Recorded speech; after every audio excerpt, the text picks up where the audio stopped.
যে গ্রামটায় আমি আপনাদেরকে নিয়ে এসেছি, এই গ্রামটার নাম হচ্ছে আনুর। আপনারা যে মন্দিরটা দর্শন করবেন ওটা হচ্ছে বিশালক্ষী মায়ের মন্দির। ঠাকুরের এই মন্দিরেতে দ্বিতীয়বার ভাব সমাধি ঘটেছিল, ঠিক আছে। আর এই মন্দিরটা এতটাই জাগ্রত মন্দির যে এখানকার মায়ের কাছ থেকে মন থেকে কেউ যদি কোনো জিনিস চাই, মা কাউকে শূন্য হাতে ফেরায় না, ঠিক আছে। আপনারা নেমে গিয়ে দর্শন করে আসুন।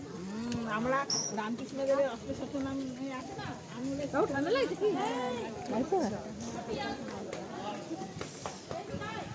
আনুরের মা বিশালাক্ষী মন্দির।